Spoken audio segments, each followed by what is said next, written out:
ये सब लोग ज्वाइंट हो गए?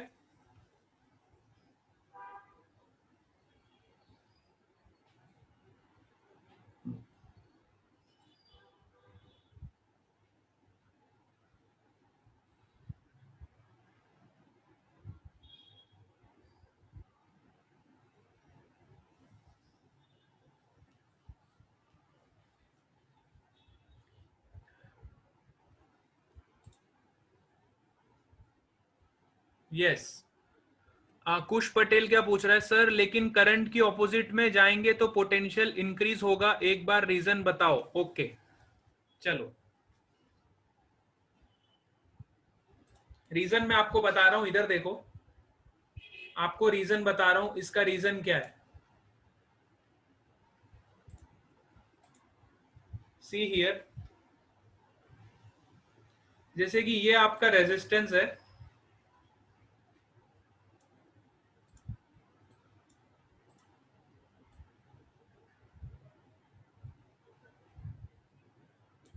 और ये आपका करंट फ्लो हो रहा है, ठीक है।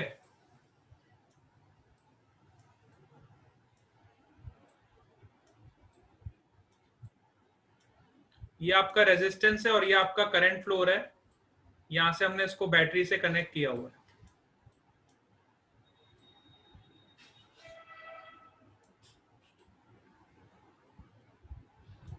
ये सिंपल सर्किट की मैं आपको बात कर रहा हूं, ठीक है। सो अब असली में होता क्या है, जब आप करंट की डायरेक्शन में मूव करते हो, सो बताओ यहां पे पोटेंशियल ज्यादा होता है ए पॉइंट पे कि बी पॉइंट पे ज्यादा होता है? अब आप खुद के दिमाग से मुझे बताओ, ए पॉइंट पे पोटेंशियल ज्यादा होता है कि बी पॉइंट पे ज्यादा होता है? ए पॉइंट पे ज्यादा होता है ना, इतना तो सबको समझ आता है ना। इतना हम सबको समझ आता है कि जब हम करंट की डायरेक्शन में मूव करते हैं तो आपका पोटेंशियल ड्रॉप होता है ना। पोटेंशियल ड्रॉप होता है फ्रॉम हायर टू लोअर। लेकिन अब सपोज करो कि मैं लूप लॉ लगा रहा हूं और मैं इस लूप में ऐसे मूव कर रहा हूं, I am moving in this direction. So जब मैं बी पॉइंट से ए पॉइंट की तरफ जाऊंगा, सो बी पॉइंट से ए पॉइंट की तरफ जब मैं जाऊं ऑपोजिट डायरेक्शन, तो आपका पोटेंशियल इंक्रीज होगा कि डिक्रीज होगा, बताओ, खुद ही बताओ सोच के। जब मैं बी टू ए मूव करूंगा तो आपका पोटेंशियल इंक्रीज होगा कि डिक्रीज होगा? इंक्रीज होगा ना।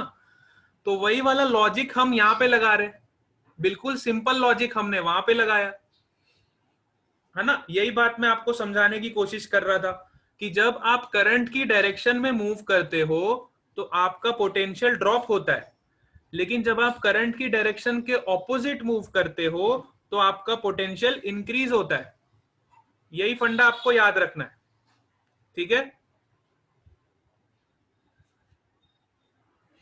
अब देखो यहां पे मैं लूप लॉ आपको लगा के बताता हूं, ये वाली सर्किट पे मैं आपको लूप लॉ लगा के बताता हूं। सपोज ये सर्किट को मैं फिर से ड्रॉ कर रहा हूं, this is your resistance R. बिल्कुल सिंपल सिंपल बेसिक कंसेप्ट से अगर ये आपके क्लियर होंगे तो आप बड़े से बड़े क्वेश्चन को भी सॉल्व कर लोगे, ठीक है। ठीक है, this is your resistance R. अब मेरे ख्याल से आपको समझ आ गया हो, यहाँ पे आपकी करंट जा रही है, this is positive, this is negative, this is current I. तो पहले मैं लूप लॉ ऐसे लगाऊंगा, ठीक है, दिस इज पोटेंशियल वी। तो पहले मैंने लूप लॉ, सपोज करो मैं क्लॉकवाइज रोटेट कर रहा हूं। सो क्लॉकवाइज जब मैं रोटेट करूंगा तो ये क्या होगा, देखो ये होगा प्लस वी, और जब मैं इधर जाऊंगा तो पोटेंशियल आपका ड्रॉप होगा, तो मैं लिखूंगा minus I R which is equal to zero. Loop law क्या बोलता है, summation of all the potential difference in a closed loop is equal to zero. Summation of all the potential difference in a closed loop is always equal to zero. So मैंने loop law लगाया clockwise, अब मैं loop law लगाऊंगा anti clockwise. सो वापस से मैंने circuit draw करी, दोनों तरीके से आपको मैं लगा के बता रहा हूं, देख लो, आपका कंफ्यूजन बिल्कुल दूर हो जाएगा। 1% भी हमको कंफ्यूजन नहीं रहना चाहिए, ठीक है। यहां से आपकी करंट निकल रही है, this is the positive terminal, this is the negative terminal. This is your current I. अब मैं एंटी क्लॉकवाइज मूव करूंगा, ठीक है। पहले मैंने क्लॉकवाइज मूव किया था, अब मैं कैसे मूव करूंगा, एंटी क्लॉकवाइज मूव करूंगा। सो एंटी क्लॉकवाइज मूव करूंगा तो ये वाली आपकी डायरेक्शन हो जाएगी, इन दिस डायरेक्शन। तो देखो पॉजिटिव से जब मैं नेगेटिव जाऊंगा तो आपका पोटेंशियल कम होगा, तो I will write minus V. और जब करंट की डायरेक्शन के ऑपोजिट में जाऊंगा तो I will write plus I R, and summation of net potential is equal to 0 in a close circuit. यहां से भी आपको वही रिजल्ट मिलेगा, V is equal to I R. और ऊपर वाले क्वेश्चन में भी आपको वही रिजल्ट मिलेगा, जब मैं क्लॉकवाइज रोटेट किया था तभी भी आपको सेम रिजल्ट मिलेगा, V is equal to I R. ठीक है। So this is the sign convention you have to keep in the mind. चाहे आप क्लॉकवाइज रोटेट कर रहे हो, चाहे आप एंटी क्लॉकवाइज रोटेट कर रहे हो, आपका रिजल्ट बिल्कुल सेम आएगा। There is no difference in the result, you will get the same result. ठीक है। चलो अब हम अपने एग्जाम्पल पे आ जाते फिर से। सबको क्लियर हो गया ना? एकदम क्रिस्टल क्लियर होना चाहिए ये कंसेप्ट, है ना? इसमें कोई भी डाउट नहीं आना चाहिए, क्योंकि क्वेश्चन जब सॉल्व करोगे तो आपके कंसेप्ट एकदम क्रिस्टल क्लियर होने चाहिए। Yes, all of you clear with this?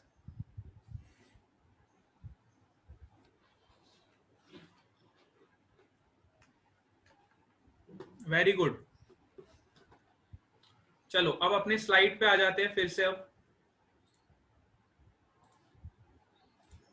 ये हमारा सेकेंड लूप है। अब देखो हमने पहले फर्स्ट लूप पे लगाया तो हमें ये रिजल्ट मिला। अब सेकेंड लूप पे लगा के देखते हैं क्या रिजल्ट मिलता है। तो सेकेंड लूप पे भी मैंने लगाया, देखो। तो सेकेंड लूप पे जब मैं करंट की डायरेक्शन में मूव करूंगा सो आपका पोटेंशियल डिक्रीज होगा।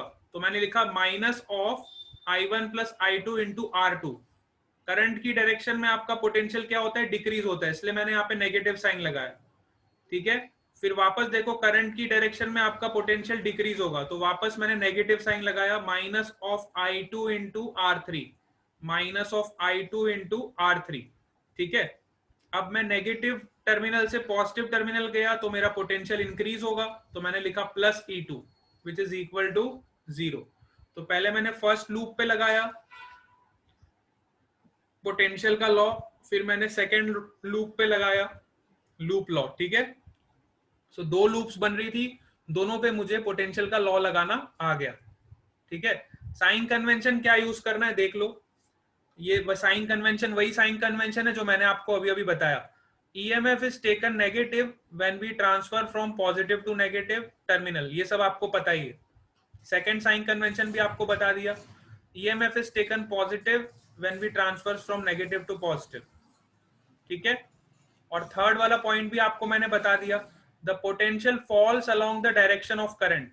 जब हम करंट की डायरेक्शन में मूव करते हैं तो आपका पोटेंशियल फॉल होता है, इसलिए हम नेगेटिव यूज करते हैं। जब हम करंट के ऑपोजिट मूव करते हैं तो पोटेंशियल आपका राइज होता है, इसलिए हम पॉजिटिव यूज करते हैं।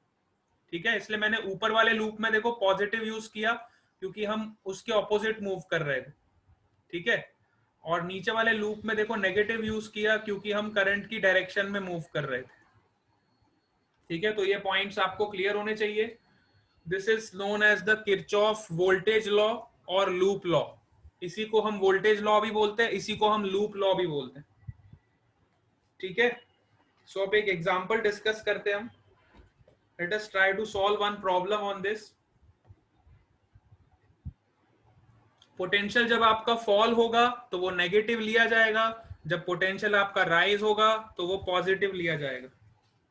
ये सारे साइन कन्वेंशंस आपको पता होने चाहिए, उसके बाद ही आप क्वेश्चन को अटेम्प्ट करोगे, है ना? वोल्टेज लॉ और लूप लॉ के क्वेश्चंस को इसके बाद ही आप अटेम्प्ट करोगे, जब आपको इतनी इंफॉर्मेशन पता होगी।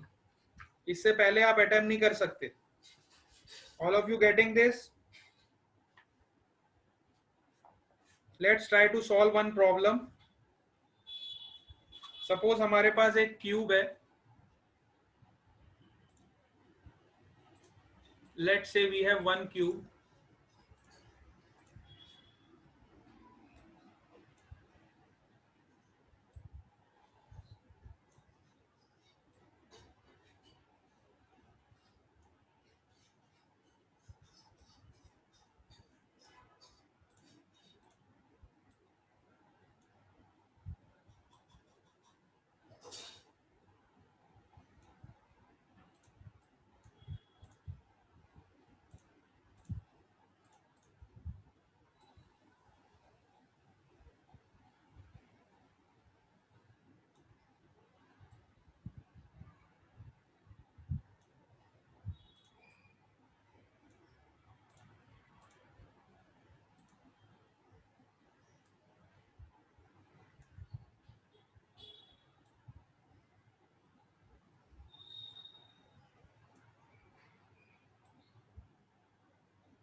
ठीक है, सपोज करो हमारे पास एक क्यूब है और इस क्यूब में रेजिस्टेंस लगे हुए बहुत सारे, इस क्यूब में रेजिस्टेंस लगे हुए बहुत सारे, हर क्यूब पे एक रेजिस्टर लगा हुआ है, यहाँ पे एक रेजिस्टर है, ठीक है, यहाँ पे भी एक रेजिस्टर है, यहाँ पे भी एक रेजिस्टर है, यहाँ पे भी एक रेजिस्टर है, ठीक है, एवरी साइड, हर साइड पे एक रेजिस्टर लगा हुआ है, ठीक है।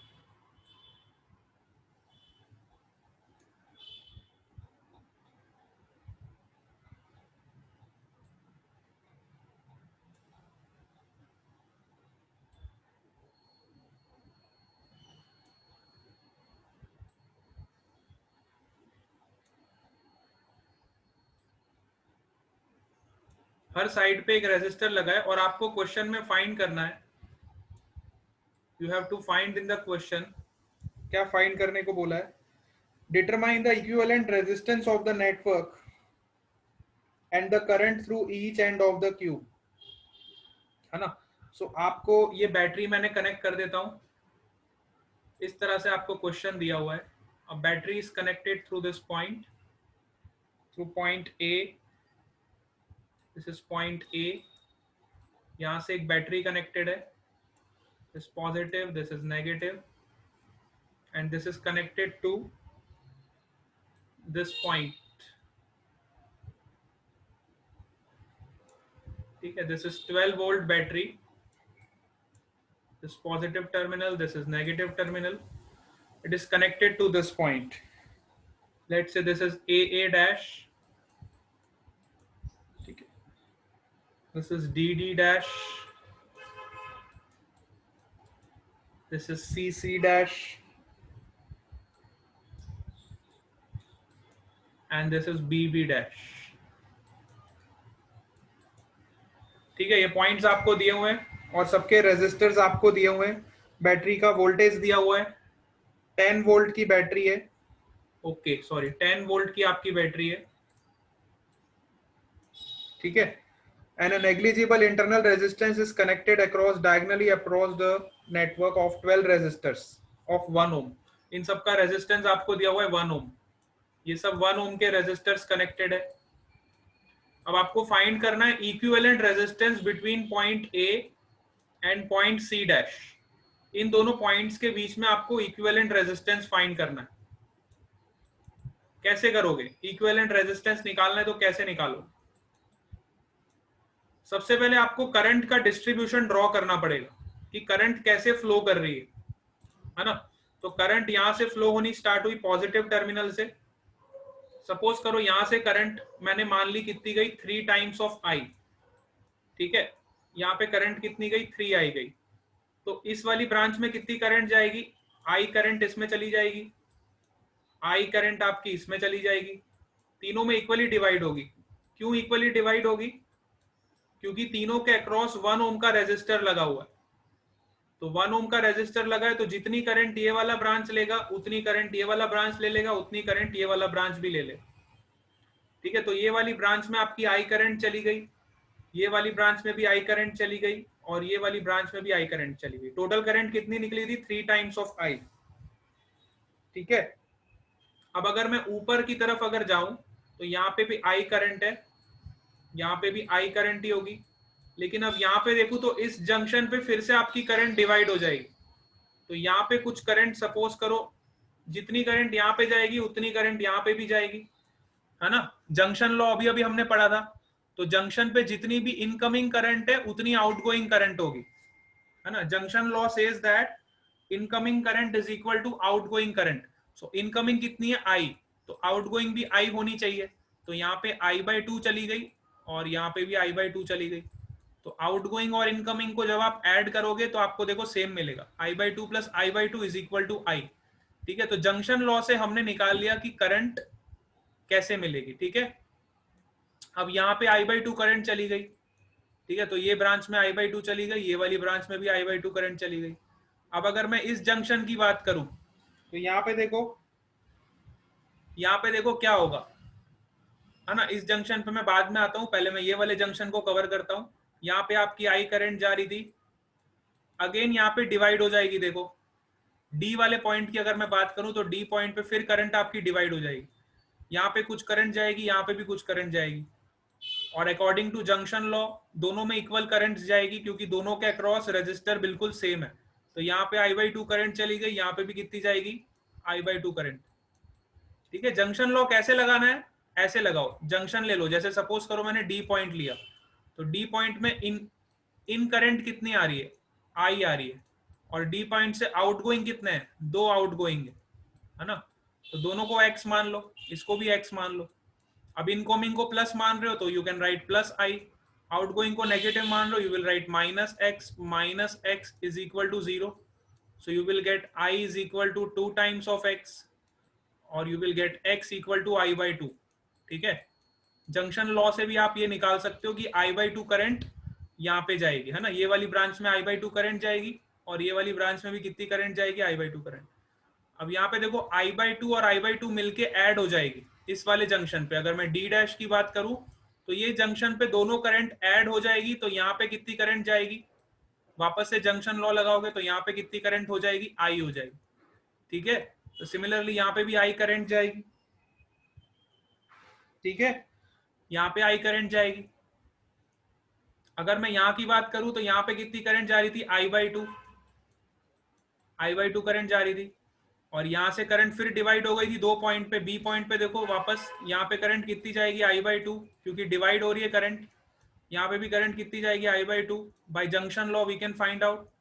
तो ये I/2 और I/2 मिलके फिर से यहाँ पे कितनी करंट पहुंच जाएगी, आई, है ना। ये आई करंट यहाँ पे पहुंच जाएगी इस पॉइंट, और यहां से भी सेम ऐसा ही होगा। ये I/2 और I/2 मिलके ये कितनी हो जाएगी, आई करंट हो जाएगी। बी डैश अगर पॉइंट की बात करूं मैं, तो देखो यहाँ पे दोनों लॉज में आपको लगाना सिखा रहा हूं।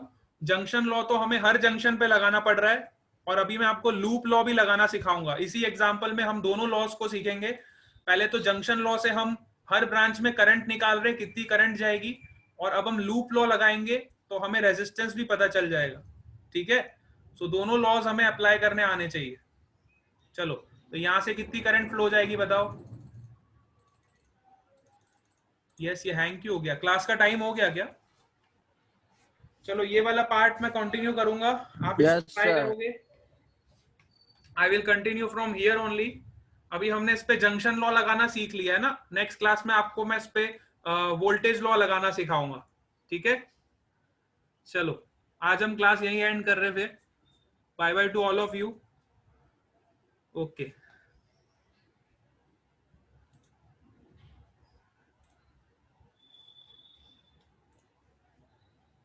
Okay, bye bye.